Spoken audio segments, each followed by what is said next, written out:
That's a lot better. That I think that angle is a lot better. Okay, what's up, you guys? Welcome back to my channel, Real Talk Recovery, where we talk about recovery from addiction and I share my life with you. My name is Nicole and I'm a person in recovery. My sobriety date is July 13th of 2015. Tonight, you guys, we are going to have a special guest on the channel. That's right, my girl, my friend, Amie is going to be on the channel to share her experience, strength, and hope tonight. And I am super freaking excited. So let me get these videos shared out. Y'all come on in, greet your neighbor, say hi to each other, tell us how your week went. What did you do? Did you stay sober? Did you have a good time? Did you work? Tell us all about it. And I will be sharing the video. Hey, Joe, what's up?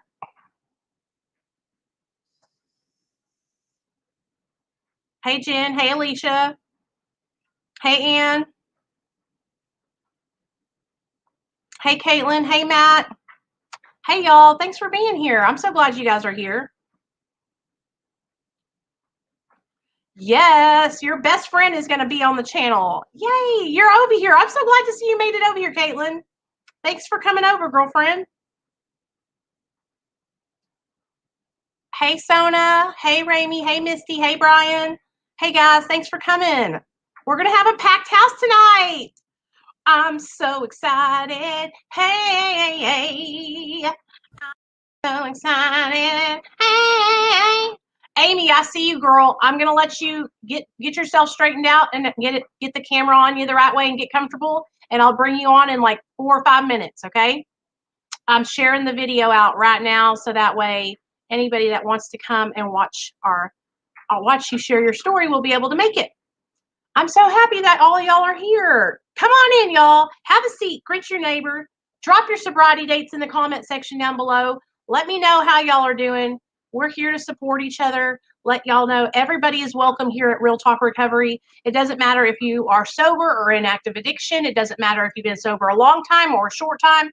It doesn't matter at all. We want to support you no matter what stage in your sobriety or recovery that you are at. We also want you to know that we support all pathways to recovery. So whatever you're doing to get to where you're going, we support that shit. We just want you to be better. We just want you to be able to break free from your demons and have a happy, healthy life and be able to help others too. So, okay, I think I shared it to like everybody in the United States of America. So I'm so excited. Okay. Well, you're doing great, Joe. Jen, okay, yes, thank you. I see all y'all sobriety dates. That makes me so happy. So let me tell y'all, Amie is a very good friend of mine. I met her on TikTok about two or 3 months ago. I have not, I haven't been on TikTok for very long, but I've been on there long enough to meet some really badass people, y'all. And I'm so excited because I've got to bring a lot of those people over here to introduce to you guys.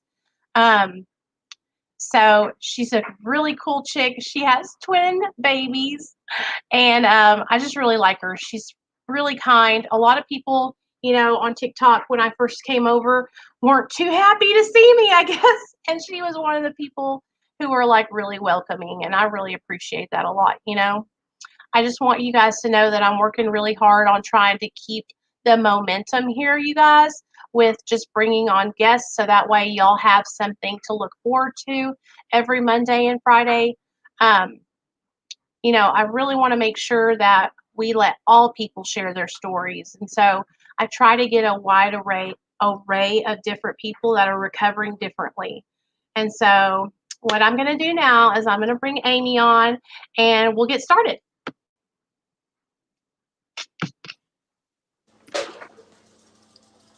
Hello, darling. Hello. Are you ready to do this? I'm ready, I think. Are you nervous at all? I'm a little nervous, yes. It's going to be so much fun. It'll be just like we're like talking on the phone. Okay, so let me give you the rundown. I'm used to that, so I can do that.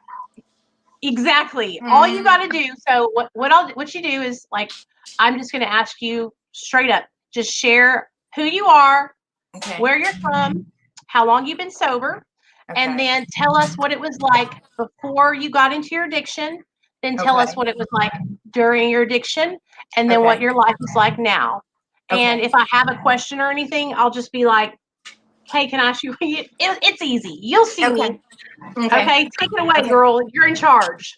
All right. My name is Amie. I'm from Northern California. I'm 45 years old. Um, I was born in I've lived in Northern California my whole life. My dad was a physician. Came from a really well-to-do family. Um, really good childhood. Wonderful experience in my childhood. And I started having migraine headaches in my Oh, teens, about 17. And my dad started treating my migraines with narcotics.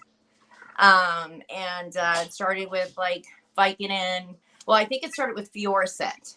My uh-huh. dad was an old school physician. So it started with that. And I have a lot of dogs. And my You're fine. fiance is So do coming home, I. so they're going to be barking for a moment. It's Um, okay. Shush. Thank you. My daughter's going to make them be quiet. How did your dad? Um, Tell me and this. babies. How was your dad? So your dad could treat you like that was not a Yeah, big he deal? did. My dad went to medical school in the late 50s, early 60s. I was my parents' last child.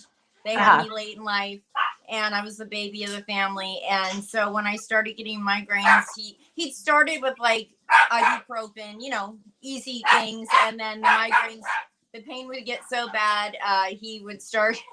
It's chaos here. You're okay. He would start bringing home stronger medicines. And Yeah. then when the pain would get, I would get sensitivity to light, and I would start with nausea and the whole things that come along with migraines. So when they would get really bad, he would bring home a shot of Demerol with Phenergan and give me a Yeah. shot. And so that was how I was first introduced to narcotics. When you first took pain pills, how did you feel? Like, can you remember When the I first first time? started taking them, it just took away the pain of the migraine. I didn't even it didn't occur to me that it was anything else than just for pain in the beginning. Yeah. And then the first time I got a shot of Demerol, I remember the first shot of Demerol that I got, and like the feeling of like the creeping up from my toes to the top of my body. And Yep. that was like, oh, wow, this is pretty amazing. Like, I can still remember that. I was 17. I'm 45 now. And I can still remember that feeling to this day. And that was kind of like, oh, this is pretty amazing. And then I would like sleep for like 10 hours straight, and the Yeah. headache would be gone when I would wake up the next day. And so that was happening a couple times a month. Um, and then I would have little migraines in between that I would take like Vicodin for or something like that. But I wasn't abusing it at the time. I was only taking it for pain. I was taking it properly at the time. Yeah. And so that went on for quite a few years. And I, no problems with it. It wasn't an abuse thing or anything. And then I got engaged to be married at about 20 years of age. And very young, got engaged to someone that it was not a good match. We had nothing in common to this day. Still don't know what I was doing. And Where did y'all meet? Did y'all meet at school or like out and about? he was actually my best friend at the time's boyfriend first. And yeah, crazy. And they broke up, and we ended up dating, and he proposed to me after 6 months, and my parents really liked him. And I thought, my mom was a stay-at-home mom, my dad was a doctor, and I had this idea in my head that I was supposed to be just like my mother. I was supposed to stay home and raise babies and be this perfect mother and this perfect homemaker and everything, and that was going to make my parents really happy. And Yeah. and so I was trying to achieve that. Well, and I thought that's what that husband to be wanted too. It was not what he wanted at all. And he wanted a wife that worked, and he wanted all these things that I didn't want. And so we didn't discuss any of that, being a young couple. And we got married, and I got pregnant within a month of getting married. And he was not happy about that at all. And he made me miserable during the whole pregnancy. He didn't want the baby. And shortly after the pregnancy, I had a C-section. My daughter was breech, and they prescribed me, of course, pain pills for the C-section. And I realized shortly after the C-section, I ran out of pain pills real fast. I was taking the pain pills really fast. And I called my dad up, and I was like, "Oh, I ran out of my pain medication already." And my dad was like, "Well, I'll call you in another script. You had a C-section, da da da da." And that's when if I look back now, the abuse started to happen then. It was not real bad yet, but I was starting to take them even when I wasn't having pain. I realized that they were making me feel better, and that they were kind of making me feel like I could deal with things, because I was starting to sink into a really bad postpartum depression, and also my marriage was crap. And it was making me feel like I could deal with things better. Yeah. That was a facade, but at the time I thought that's what was happening. So yeah, totally. I started taking them. Yeah, it's fine. So that's my oldest daughter back there, the baby that I. And that's the one that you had the C-section with? Yes, that's my oldest. Yeah. And so my husband at the time was gone all the time. He was either working and he was a hunter. So he would go for long trips, and I was home with this new baby. I had not a clue what I was doing. I had this new home and this baby, and my mother had been the type of mother who had done everything for me. I didn't know how to do a load of laundry. I didn't know how to cook. I didn't know how to do anything. And I just felt completely alone. I didn't drive, didn't have a driver's license. I was in this house and I was just like, what am I doing? Miserable. And I started taking the pills just to kind of cope. It was a coping skill.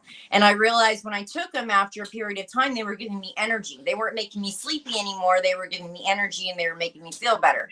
And so then I was finding ways to get more. And at that point, it was mostly Norco and Vicodins. That's what I started out with. So that went on for quite a few years. And then it got to the point where I was just obtaining scripts through different doctors, sometimes through my dad, but I was trying to be careful because I didn't want to cut that off completely. And I knew that if he realized I was abusing him, he wouldn't give them to me. So, I was getting sneaky about ways I would find them, ways I would get them. I was buying them from friends. I was finding different connects, things. And we had another child a couple of years later. And then the marriage just got worse and worse from there. So the marriage got worse. Was he abusing you? Was he abusing you? Like not physically. Not physically. There was a lot of emotional abuse, a lot of manipulation. It was like I said, he wasn't there. He wasn't paying. He was paying for the house payment and the electrical bills, but he wasn't paying for any of the children's things, because he said he didn't want the children, and he wanted me to get a job. So my parents were actually giving me a monthly allowance to buy food and to buy diapers and to pay for everything for myself and the kids, because he refused to pay for anything for the kids. So my parents were giving me like which is ridiculous, a $600 a month allowance so I could buy food for the kids, and he just wasn't doing anything to do with the kids, and he wasn't doing anything to do with the house. The house was falling apart. He was just gone all the time. Yeah. So I ended up getting pregnant again, and we had a son that time, which of course he was happy about that because it's a boy. And, I had a C-section, and within, I think the first day home, he was gone already, off on a hunting trip.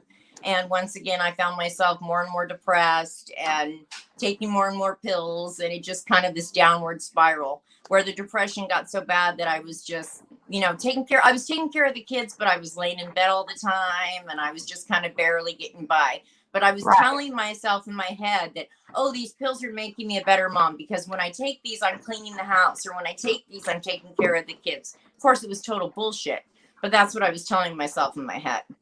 And I was believing it at the time. So I think we've all done that, where we tell ourselves that the drugs are helping us. You know what I mean? But the thing at least you realize, it's like, that you're making changes when you start to realize that that's not true. Like, even being on drugs, we're not I would say the same thing. Is like, I'm high, but I'm up taking care of my son, and I'm playing with him, but I'm spun and done on meth. Yeah. You know what I mean? Like, that's not taking care of my son. I was totally lying to myself, but I was convincing myself that was working, and I was a good mom, and my kids were well dressed, and I was having these huge birthday parties, and I was doing all this stuff, and everything and no one from the outside at that point would have known what was going on. You know, of course, eventually that all changed, but at that point things were still going pretty well. Well, eventually I ended up finally going. He bugged me so much that I decided to go back to work. Well, I never really worked. A little bit, but not much. So I went and got my CNA, and because I was always interested in the medical field, everyone in my family was in the medical field, and which I got my CNA, and I went to work at a nursing home, which I really, really liked. And I worked nights, and because I didn't want to leave the kids in childcare, and eventually the marriage totally fell apart. But I got a job at a nursing home, and perfect job for a drug addict. I became a med tech, so I was in charge of all the prescriptions, the pharmacy, the whole entire med room of this nursing home at night. So that was the perfect job for me. And I was great at it, but I was stealing drugs the whole entire time I was there. And this was way back in, can't even remember, the many years ago. Let's see, I was probably in my early 30s. So we're talking over 10 years ago. So things weren't as restricted as they are now. So I was able to get away with so much stuff that I wouldn't have been able to get away with now. I mean, it was when they had cards, pills on cards, which I'm sure they still do. But, you know, there were destructs, and I did all the destructs. So instead of destructing pills, I was putting them in my bag and taking them home at night. So it was a perfect job. I was getting paid, plus I was getting all the drugs I could take home with me. And but I was doing really well at the job. I was still functioning really well at that point. And eventually we ended up getting a divorce. And finally, that's what happened. We got a divorce. I moved out. And the drug habit was getting out of control at that point. He still kind of didn't, I think he was starting to suspect something. And then eventually, when I moved out, he found some of the pill things underneath my car seat.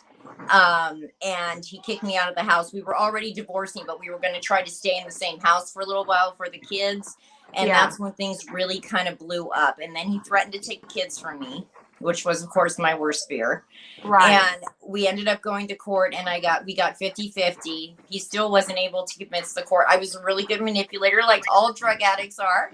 And I was able to convince the court that no, I wasn't doing anything wrong, and this and that and everything else. And I got my own apartment, and we had 50-50 of the kids. It was a horrible, ugly situation. The kids were put in the middle of it. He talked horrible about me. All kinds of bad stuff went on. And time went on, and I was abusing all these pills. And I also I tried to go to the methadone clinic. I decided to try to get clean, but I really wasn't serious about it. And so I went to the methadone clinic while I was still taking drugs. And I also had, in this meantime, managed to obtain a really large prescription from Xanax from a doctor. Oh, shit. So I was going to the methadone clinic. I was on a large dose of methadone plus taking the Xanax. And I drove my kids on their week to go to their dad's, back for their week. And right a block before I got to their dad's house, I saw police lights behind me, and I was pulled over with 2 of my kids in my car. And I got a DUI with 2 counts of child endangerment for having the kids in the back seat of the car. And that was kind of when everything came to a head. My kids. What happens when you get pulled over and you get endangerment? What happens then? What do they do? It was a nightmare. My kids saw me be arrested. It was like 100 degrees outside. They made the kids sit in the car. It was terrible. I kept saying, "Can you let my kids get out of the car? Can you let my kids get out of the car?" They wouldn't let my kids get out of the car. My kids are crying. It makes me upset to this day. And I called his mom, because we were a few blocks, my ex's mom. We were a few blocks from the house, and said, "Can you come get them?" Because my worst fear, right? Everybody thinks Child Protective Services, they're going to take my kids, And so I said, "Can you please come get the kids? Because they're going to take me to jail, And so she came and got him, said not a word to me, and took the kids, and they took me to jail. And I was only in jail for about 24 hours that time. And they took the kids, and little did I know, I went back to get the kids for my week next week, and my ex-husband met me at the door, and he said, "No, you're not getting the kids back. That's it." And I said, "Well, it's my week with the kids." And he said, "I don't care. You put them in the car. You put them in danger. You're not getting the kids." da da da da, and I did not get my kids back. My daughter did not come back to me for 3 years after that, and my son I still have not seen to this day, and it's been 8 years. Damn. So I he got just that took charge. them? What?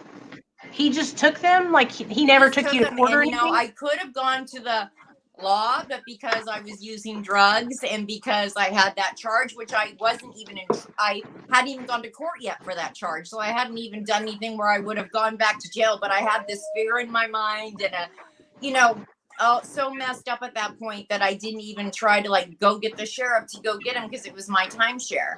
And so he took them, and I tried each week. I would call him and say, "Can I come get him now? Can I come get him now?" And he would say no. And so at that point, I had a mental breakdown. I just completely decided to give up. I laid down on my couch and I didn't get up again. And I didn't get up I didn't eat. I probably drank a little bit. I kind of started to go in and out of consciousness. It went on for quite a few weeks. And then eventually a neighbor called, I think, did a welfare type check. And I was hospitalized, and because I hadn't anything to eat, I think in quite like 4 weeks. I don't know, it was I'm 5'7". I was like 84 pounds when they took me out of that apartment. Damn. And I totally just gone. I mean, mentally just gone. And they institutionalized me. I was institutionalized for 2 weeks. And then because they said I was suicidal, which I was. I mean, I just kind of gave up, though. It wasn't like I don't know if you would call it a suicide attempt, but I guess in their mind it was. I read the medical reports now, and it's crazy because I just kind of was like, life without my kids isn't worth living. And I just gave up. And I was taking drugs, but it was weird. At that point, I didn't even use those couple weeks. I just gave up on everything. I didn't go to the clinic. So, of course, I was going through withdrawals, too. I just gave up on everything. And I went and I went to an institution, and there were other drug addicts there who had committed suicide and alcoholics. And of course I did counseling and this and that, but then they released me back to my apartment, and I went right back to using again. Because at that point I was like, oh, the typical attitude of, well, my kids are gone, doesn't matter, fuck it, might as well just, go for it. So I continued to use. And that went on for many, many years. Until eventually my daughter came back to live with me. And she came back to live with me when she was 16. She was 13 when she had left when I got the DUI. There's so many things to my story. It jumps around. I'm sorry about that. You're fine. You're doing great. No, you're doing great. And so she came back to live with me. At that point, I was living in a terrible neighborhood in a little studio apartment. I had lost a lot of things. Total like worst area in our town. And she came back to live with me, and I was getting worse and worse. I mean, my life had gone downhill. And in between this time, which I totally left out, I had another child. I have a son that's 10 now. I got married in between that. And he's also, girl. I know, I have a crazy life. And he is with my ex. And I see him all the time. And I've always seen him. So he's with your ex? I have an ex-wife. Oh, ex-wife. Okay, okay. I have another ex. So while you were at this house in the hood, basically that you were living in, were you just like continuing taking pills, or did you I was continuing to take pills. I had a girlfriend at the time who was also a drug addict, so we were kind of feeding off each other. And eventually she left, and then this is what happened. I had a neighbor who was dealing meth, and the whole neighborhood was on drugs. And I went over to get pills from her because she had a connect.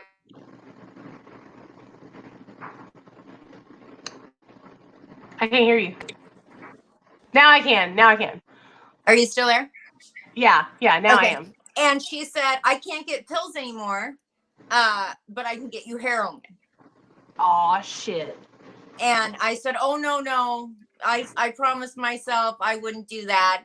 And she goes, well, I can't get you any pills. Like, I can't. So I think I went about 48 hours, started to get sick. And then I went over there and I said, okay, go ahead and get me the heroin. And she brought some heroin over, and I said, well, I don't know what to do with this. Like, I've never done this before. And she said, oh, well, I can inject you. And I said, okay, go ahead. And I started using IV heroin that day. And Okay. within, Tell me this first. What happened when she injected you for the first time? You have to tell us, what was your experience? How did you feel? What went through your mind? All well, that she stuff. couldn't get a vein forever. I have the shittiest veins even Oh, before I started using. So she tried to go in the back of my legs because she tried my arms forever and couldn't get it. So she tried to go in the back of my legs and finally got one. And it was like, I hear a lot of people say that heroin is like being back in the womb.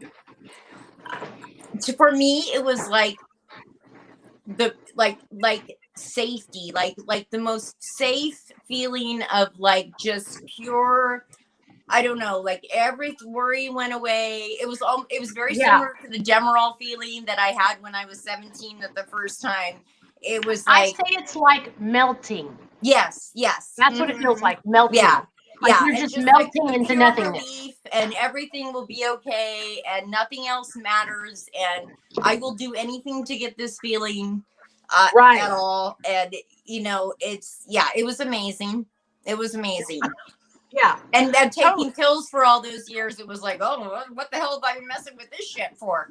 Exactly. And Yeah. I knew I was in trouble. And that was kind of my fear, because I knew once I tried it that there was going to be no going back. And sure enough, within 3 months, I was homeless and living on the street and had nothing. Yep. Mm-hmm. That's how it was for me too. When I started injecting, it was about 6 months, and I was in 6 months, and I had been arrested for possession. You know what I mean?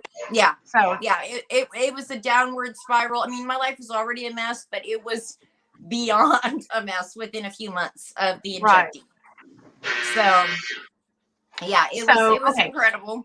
What was your friend doing? Did you guys stay running together, or did y'all you didn't see her again? She was a methamphetamine addict. In our town, that is like rampant. Meth is everywhere in the town that we live in. It has become an epidemic. Heroin is like hard to find. Not hard to find, but compared to methamphetamine, it's hard to find.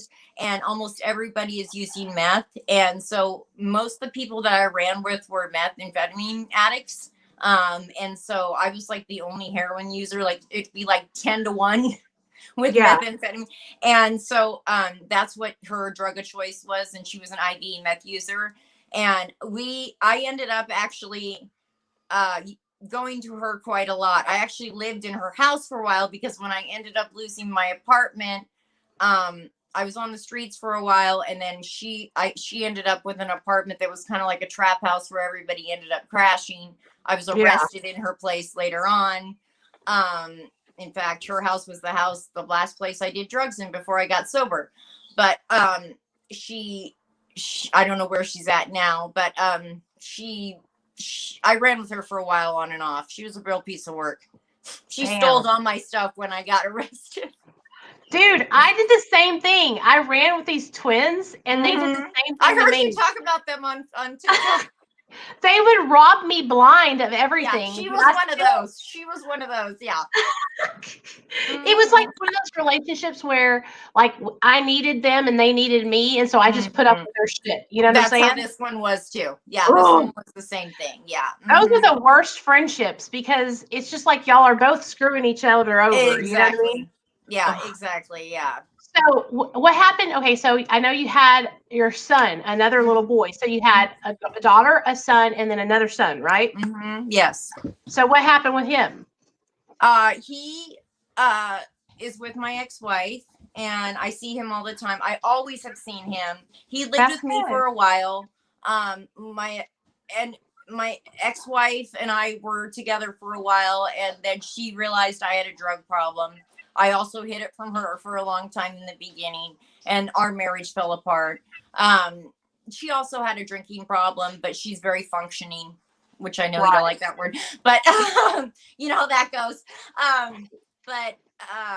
it was a mess too. It was one of those relationships that was very fast and it was built on partying. We met at a bar, and you know, one of those crazy things that probably was doomed from the start. Excuse me. We do have a beautiful son because of it, and I wouldn't trade it for the world. But he's with her, and in fact, I'll be seeing him tomorrow, and I see him all the time. But and I'm hoping that things will change with that. But it's a complicated situation. Yeah. But you know, Well, at least you get to see him. You know what I'm saying? And yes, I get to sounds see like him, and we're close. And I mean, yeah. I've always seen him. He's never been like kept from me. She has been very good about making sure I'm in his life, and he knows I'm his mom and everything else. So she has always been good that way. That's So good. yeah. Okay. Where did we leave off? Okay, so you got shot up with heroin for the first time. Now, how did what happened after you started shooting, and how So did the charge where I had gotten the DUI with the kids in the car, I ran from that charge. I ran for 3 years. I never did. I did that one night in jail. I never went to court. I never took care of my business. damn? And so I ran from that charge for 3 years. And so this whole time that I was using, it was in a neighboring county because my kid's ex-husband was in a neighboring county where I was pulled over. The kids are playing with pots and pans. It's okay.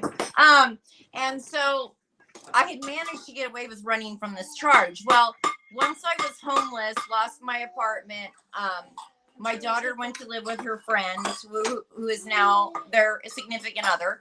And I was on my own and running the streets and sleeping wherever, you know, avoiding the cops because I didn't want to go to jail. Right. I was at that girl's house who had first injected me, and a bunch of us were all crashing there, and I just gotten paid, so I went out and got a bunch of drugs for everybody, and we all got high, and then the next morning there was a pounding on the door at about 7:30 in the morning, and some idiot opened the door, which now I'm glad, but and there were 2 cops at the door, and they're like, we're looking for so-and-so, someone that was in the house. And they started running everybody's names because that's how that works. And I tried to give them a fake name because that's what you do back in those days. Yeah. And it never works. It never ever works. But I tried to give them a fake name. And of course, they figured out that I was giving them a fake name. And they're like, you've got a warrant out for your arrest out of Glenn County. And sure enough, I was picked up. And that was, let's see, December 1st, 2017. And I was picked up and taken to jail. And I was taken to the jail that county and then transferred to the county my warrant was out of the next day. And I thought I was going to do a few days in jail. My attorney told me, oh, you're going to do 3 or 4 days to let you out. And I did 90 days. And probably the best thing that ever happened to me because that was how I got sober. I needed it. I needed it. It was like the biggest wake up call. My sobriety date is December 2nd, 2017. And I sat in that jail cell and it just gave me an opportunity to reevaluate my life and to realize how fucked up my life really was and the situations where I'd gotten myself. It was just like, holy shit, how did I get here? And it was just crazy. And I really am not a jail girl. I do too well in jail. Like 90 days to me, I don't know how people do long time. My hats are off to you because I could have lost my mind. Like I just hated jail. I hated it. And I was like, and then detoxing in jail. Oh, But you made it through it. Yeah, you made it through it, you know? And I had nothing because, of course, that wonderful friend I was talking about had stolen everything I owned. Even my purse, because the cops, when they arrested us, said, you know, if you pick up anything from here on out, they let me put on these little booty shorts that I had and these high boots. It was the most ridiculous outfit when I left the house. And they said, if you pick up anything, it'll be a felony. And all I had was misdemeanors. And I was like, I was looking at my purse, had a bunch of heroin in it. So I'm like, I'm not picking up my purse. So I literally left that jail 90 days later with the pajamas that I was arrested in, nothing else. And I just was like, I'm determined to change my life and stay sober no matter what it takes. We know where to go, neighboring county, and decided to try to make it work. And I have. It hasn't been easy, but I have. What did you do when you got out? How did you get your life back together? Well, I got out and I met a girl in jail who was in for a couple days for a DUI. So I called her because I couldn't think of what else to do. I mean, my family didn't want anything to do with me at this point. My family hadn't spoke to me in the last couple of years. Nobody wanted anything to do with me. I mean, everybody was done with my shit, and I don't blame them. And they should have been. I'm glad now that they were, because that was another thing. You know, anybody out there whose family, I was so mad at them when I was in active addiction. I was like, they don't love me. You know, it's my family. They should want to take care of it. They should want to help me. It's like, no, thank God that they were like, you know what, Amie? No, we can't help you anymore. It was the best thing, because I needed to follow my ass. I needed to have nobody to turn to. It needed to be all about me finding myself and picking myself up. But I called her and she was like, she lived in her car. And she was like, you could stay in my car for a couple days. So I slept in her car for a couple days. She was an alcoholic. And well, not a drug user, but an alcoholic. And that slowly was pretty crazy. I had mandated NA meetings that I had to go to 3 times a week for my probation. So I started going to the local NA meetings, and it was a really nice home group. Lucky, I got a really nice group. And I went, 3 times a week, got my paper signed, but I was serious about going. And I met a few people there, and then someone offered to rent me a room. So I did have some income because I had Social Security at the time from my losing my mind years earlier. And so I started to rent a room. Well, I was there 2 days and everybody was using in the house methamphetamine. So I was there 2 days and I was like, oh God, how am I going to I can't get away from it. So then I tried to go to a sober living house in a nearby town. I was there for 5 days and people were using at the sober living house. And so I was like, what am I going to do? Well, I had met someone in NA and I had talked to him a few times, and he'd come over and taken me out to dinner a couple times. He'd given me some money for groceries. He'd been like, if you want to talk about sobriety, He had 7 years sober, just seemed like a really nice person and everything. And so we talked on Facebook and stuff. And he's like, well, I have an extra room. He's like, I know what it's like to have no one, when you first get sober. He's like, you can stay here free if you want to. And he's like, but, and we'll see if we can find you a place. Well, that person is now my fiance. He's 13. It sounds like 13 stepping. He 13 stepped it. No, I'm just, but no, I moved in with him, which, and it wasn't that kind of a relationship at first, but, he was just really sweet. And I don't think he had a clue, because I already liked him, but he really because I tried to kiss him when we went out for dinner and he was like, what's going on here? Like, I thought we were just talking about sobriety. Like, he didn't have a clue, but, and he turned out to be a really nice guy. I'm so lucky that I had him, because otherwise I don't know that I would have been able to stay sober, not because I didn't have the mindset to stay sober, but I didn't have a place to go. And it was out in the middle of nowhere. It was in a rice field. There was nobody around. So I was really able to just kind of focus on myself. I didn't have to worry about the money. And I just started doing things I loved again, like baking and cooking. And, I got dogs again because I love animals, obviously. And then we found out we were pregnant.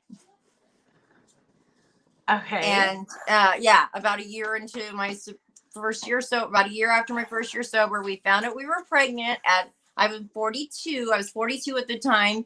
He was 43, and he has no children, never been married. And then we found out they were twins. Oh yeah, okay, duh. Those are the little twin boys now that you have, the little guys. Hold on. What? The little boys are the twins. Yes. How old are they? They are 17 months now. That's so crazy to me. Yeah, so now you're pregnant with twins. How did you do? They had to have a C-section. Yes.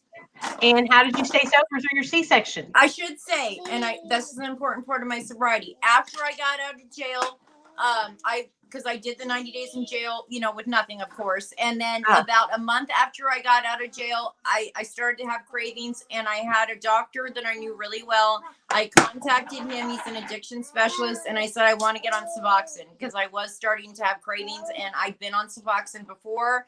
And I'd been on methadone before, which of course didn't work for me. I'm not knocking methadone. I think it works great for some people. Just for me personally, it didn't. right. And so I have been on Suboxone for 3 years. It's worked wonderful for me. I take my Suboxone properly. I'm a huge, huge supporter of Matt. And so when you got Suboxone on has been it, a huge part of my recovery. That's an important thing to say. when So I you was got on on it Suboxone. after being sober for 90 days, how did it affect you when you The first started Suboxone? it? Yeah. It didn't, I didn't feel like I watched some of your stuff. I didn't feel high, and I'm on a pretty good dose. I'm on 24 milligrams. And I Uh-huh. have been for 3 years, and that's what he started me on. I didn't feel high or anything. I didn't When get. I first dosed my first Uh-huh. time, it made me so sleepy, Did it like really? really sleepy. But after about a day, I felt regular. I just Yeah. asked you that because I did the same thing. I had 30 days sober, and Mm-hmm. I was like struggling when I came out of treatment, and Mm-hmm. I did not want to relapse. Like I was so afraid that if I relapsed, they were going to take my son from me Yeah. forever. So Yeah. I went and got on And I Suboxone. didn't either. I felt the same way. It was like, I do anything. I do not want to go back to this. So whatever it takes. And I'm so glad I made that choice, because Yeah. Suboxone not only I think has helped keep me sober, along with support and therapy and all the other things I've done. It's not only that, but the Suboxone has helped. Also, it's made a huge difference for me personally. Like, I had really bad depression. I struggle with depression. I struggle with anxiety. I struggle with a lot of mental illness issues. And for me personally, Suboxone has been a huge help. I've been able to go off all my antidepressants. I was on Prozac. I was on other. Just for me, I don't have to take them anymore. For some reason, Suboxone this time around has been really helpful for me in mental health also. I've So heard that. it's Dr. it's B been says that great. too. He says that it Mhm. helps a lot of people with depression. And It has. I can't believe it. And motivation wise, like, I used to be the laziest bitch. I mean, it sounds terrible, but I mean, you can ask my daughter. It took me everything, get off the couch to do something. I'm sure part of that had to do with the fact I was doing opiates. She said that is true. But it used to take, I mean, everything. And now I'm pretty much, I mean, I'm not like wired, don't get me wrong, but I mean, a normal amount of motivation to do stuff all day long. So it's been really helpful for me in my recovery. And I don't get cravings, and I don't feel tempted or anything like that. So I'm a big supporter of Matt. have you ever had any issues like being so open about being on Suboxone? Have you had any problems like finding support for your recovery? Well, I get a hate on TikTok, just like, everybody, you get the people on TikTok who say, oh, you're trading one drug for the other, or you're not really sober, or, all that bullshit, which, whatever, they can think whatever they want. It's ridiculous. They just aren't Yeah. educated about maintenance and what goes into it.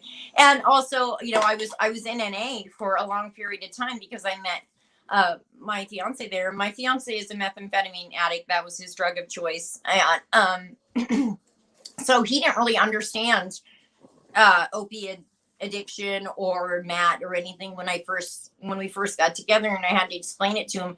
But he's been really understanding about it, and I explained everything to him, like how it affects the brain. I mean, not that methamphetamine doesn't, just in different ways, and Right. everything else. I wish they had something for methamphetamine addicts. I I think do that would be too. amazing. Yeah, I because think that would it's be amazing yeah, because it would be.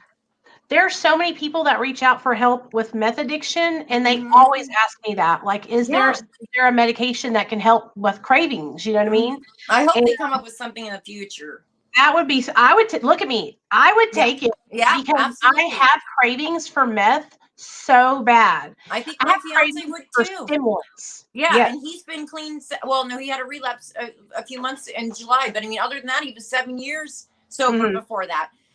So it would be wonderful if they had something like that for Yeah. stimulants, people who are addicted to stimulants. So, but you get that attitude, and it's frustrating more than anything else, because to me, it's just is more about people who aren't that educated about it, or the NA, which nothing against NA. I think it's an amazing Right. program. I think the 12 steps are amazing. I think working the steps can be so helpful for people in recovery, because it's really to look at yourself and why you are the way you are and why you are an addict, and all that is amazing. But I have a hard time with people who are so tunnel vision with recovery. Like, recovery's got to be this way, and there's only one path to recovery. I just don't believe that. I'm sorry. It's just, I know you don't either. It took me a long It's time. got to be what works for you. It took me a long Yeah. time to be more open-minded because I had Mm-hmm. only been taught that one way. And Mm-hmm. that's what's been going on for so many years, is that everyone in here has only been taught the one way to get sober, which is abstinence, 12-step recovery. Yeah. Think about it. I mean, Yeah. what competition have the 12 steps had for all these years until Mm-hmm. people started, until Mm-hmm. they created smart recovery? I think smart Yeah. recovery coming around, celebrate recovery, but nobody's been sharing another way to get No, it's sober. Nobody. fairly new. This is fairly new ideas to have more Right. of a open idea to recovery. I mean, everyone's been doing the 12-step thing for so long that it's kind of new to say, okay, well, this is your way, this is my way, this is what works for me. But 12-step, and I'm not saying 12-step doesn't work. For some people, it's amazing. I'm just saying that it's so, we're all human beings, okay? We're all human Right. beings. We're all flawed. I think it's such a regimented way of recovery that's just like, you have to fit into this path and you can't do this and you can't. I don't think it's very realistic for the majority of people. If you can do Right. that, Oh, yeah. great. Right. But I just don't think it's completely realistic for everybody. So, some people have to take medication for things. It's just the Look at me. reality Most of people yeah, are on exactly. medication. You know what I Yeah, mean? Like, exactly. And I don't and think that's anybody why should be shamed. I love I love Mara, because we are Yes. like open to every kind of recovery. You know what I'm saying? Yes. Yes. And I think that it should be like that no matter what, because I agree.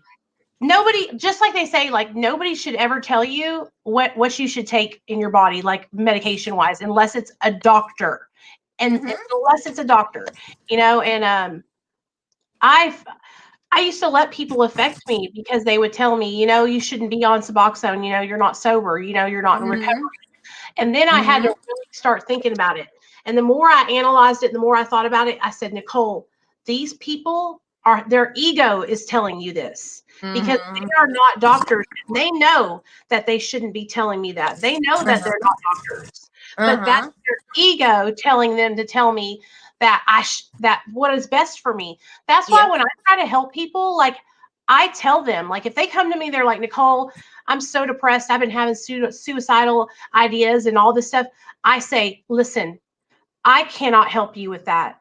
Yeah. You need to call a therapist. You need to see a doctor right away. Yeah. I do not have the power to help you with that. Yeah. I can help you and guide you in your recovery and help you with, like, recovery resources and content to watch and books to read and all that. Mm-hmm. But I cannot help you with your mental health, Yeah. or your body, or, like, you have to see a doctor. A lot of people don't understand that, though. A lot of people, they are so headstrong and full of themselves, Oh, that they think that what they're saying is the the freaking only Bible. way. Yes. Yeah. Well, it's like we were talking about the other day with TikTok. Like I was saying, I think it's wonderful that there's all these people doing recovery. I'm one of them. Accounts on TikTok talking about recovery, but I'm not going to put somebody's recovery or somebody's life in danger just to feed my own ego. If it's above what I can give support, I can give advice, but if it's something that I can't, is above what I can do, I'm going to send them to somebody who is trained to do it. So, like, I will send people your way because I know you're working for Dr. B. I know you're trained more than I am. I know this. I'm not going to just do it so I feel good about myself. Like, that's ridiculous. Right. Right. It's just, it's crazy. People don't do that, though. They want to feel, they want that recognition or that validation that they did it's something. crazy. This is people's lives. Like, you could I literally know. kill somebody That's the by scary telling part. I them they don't think don't need to people take think your that. medicine. I don't think they think beyond it. It is scary. No, not I at mean, all. I love social media, but you got to be careful with it to a certain extent. Like, it is people's lives out there. This isn't just this screen, it's people. So that's the scary thing about it. Okay, last thing. So tell everybody what you do to stay sober now. That you're sober, you're living your life. How do you do it, girl? What do you do? The Suboxone. My doctor. I see my doctor, who is an addiction specialist. Now I see him about once every 2 months. We talk. He makes sure I'm doing okay. I take Topamax for my migraines, which has been actually I just started back on it, and it has been a huge help. It's a daily medication. It's a migraine medication, and I haven't had any migraines this month. That's good. I have migraines so too, just so you know. So I understand what you're do. going through. Yes. Yeah, and the pain is just ridiculous. So that has helped tremendously. I used to go to NA. I haven't been in NA in a long time. I just don't feel like it's not that I don't need it. It's just that it's not for me. And I think it's a wonderful program. I TikTok, it sounds crazy, but I find support like with you and TikTok. There's certain people that I reach out to on TikTok, social media. Like I enjoy your page on Facebook. I belong to like a Matt moms Facebook group that I talk to other moms who run Matt. Yeah. Sometimes I have a therapist that I talk to. I haven't seen her in person in a long time because of COVID, but I talk to over the phone. My fiance. Do you ever have days where you struggle and think about using? Very, very rarely. I don't think about using opiates anymore, ever. Once in a great while, do you know what tempts me is benzos. Me too. Those are the ones that I still kind of like back in my head, like when things get really rough, like anxiety wise or stress wise. You think, God, I would love a Xanax. God, I would love a Xanax, because I really love Xanax.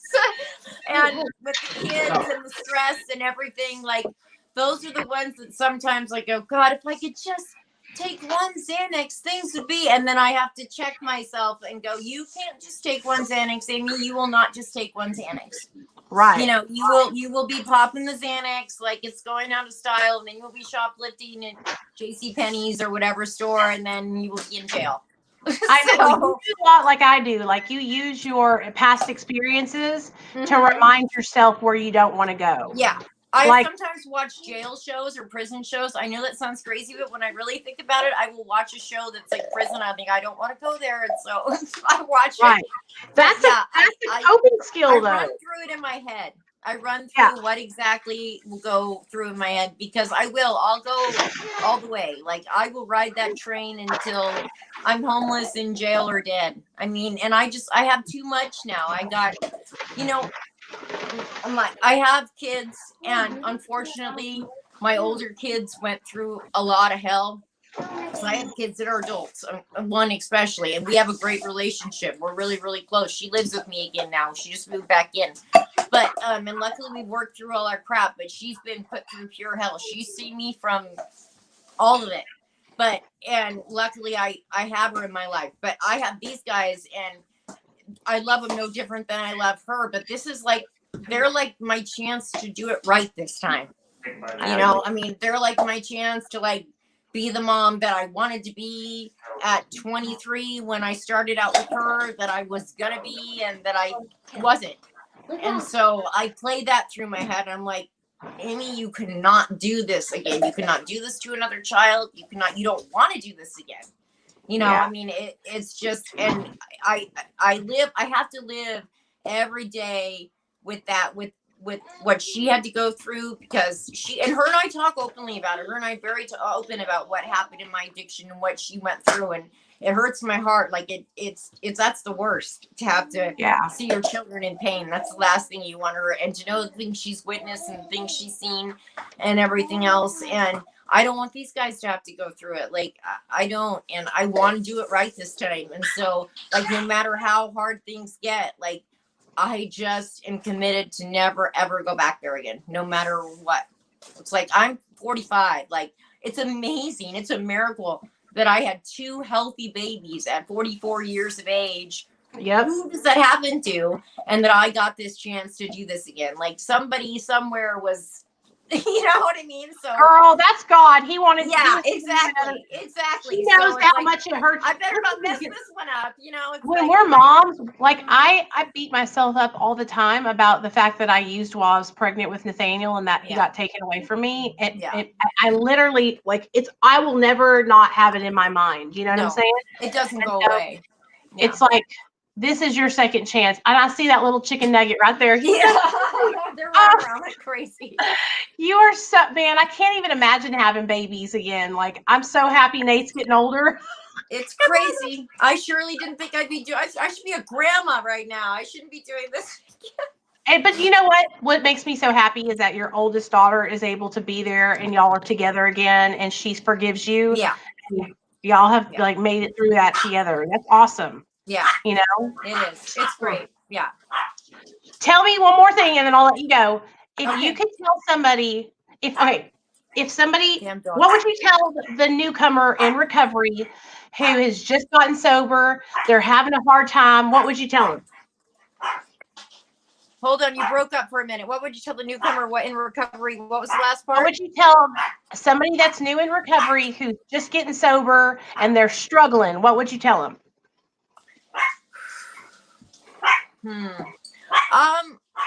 I would tell them that it gets easier, and I would tell them to, you know, as hard as it gets, it's so worth it.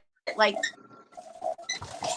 okay, I couldn't imagine the life I have today, like, for anything. Like, if you would have told me 3 years ago, because I have 3 years, if you would have told me 3 years ago when I was like homeless and eating out of dumpsters and, you know, shooting up dope in my neck and living with bed bugs and people who would steal from me behind my back and just total garbage life. Like I wanted to die every day. Like I wished every shot was my last shot. I really did. I was like, I did not give a shit. No one would have showed up at my funeral. Nobody gave two shits about me. Really, truly. And I would tell them, like, it is amazing. It is amazing how your life can change. And all you have to do is get sober. And that's not easy. It's not easy. And it's going to be hard. And it's going to be hell sometimes. And it's going to feel like it's impossible sometimes. But you change that one thing. You stop using drugs. And your whole entire life will change. I own a home.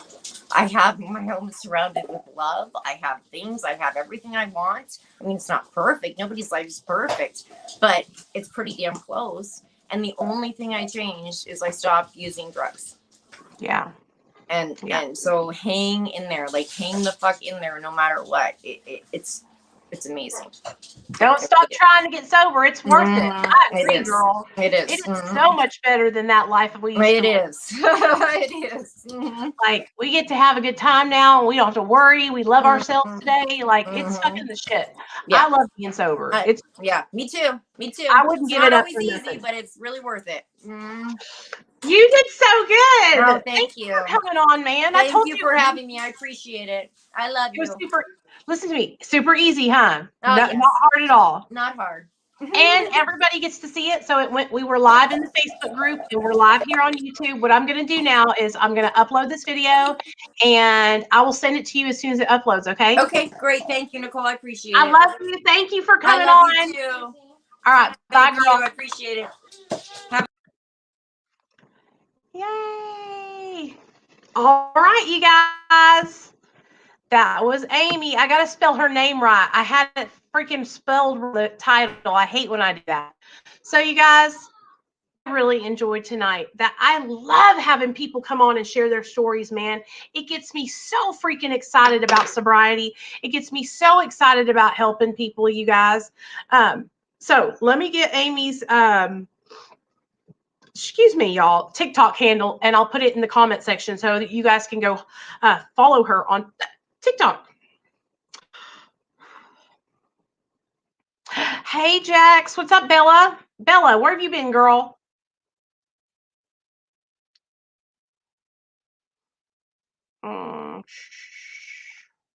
Hey, Rachel. Hey, Molly, in here. Okay, copy link. Now let me go in there and send it to you guys. Thank you guys so much for being here with us. Like, seriously, we had such a good turnout. So many of you guys came over, and it makes me so happy to see everybody here to support each other. Like, this is what we're about. Here's her TikTok link. This is what recovery is about: supporting each other, loving each other, and encouraging each other to stay sober. You know, I love sobriety, you guys, and I want you guys to be encouraged and know that you're not alone and that you can always reach out to us if you need anything. Just reach out to me. I got you. If y'all want to Patreon with us this weekend, we're going to be doing our Codependent No More book. So there's the Patreon link. It's only $2 a month. And I really appreciate you guys for being here. Thank you guys. Thank you for hanging out with us tonight. Now, what I'm going to do is I'm going to end this live stream, upload it to YouTube, and I'm going to go live over on TikTok. And I'm going to tell them how good Amie did and tell them to come over and watch this damn video. So, y'all coming out with me on the YouTube, on TikTok Live, okay? Anybody who wants to come tell their story, send me a message and let's make it happen, man. Send me a message and we'll make it happen. I go live every Monday and Friday at 7 p.m. Central Standard Time. So be here or be square. Love you guys.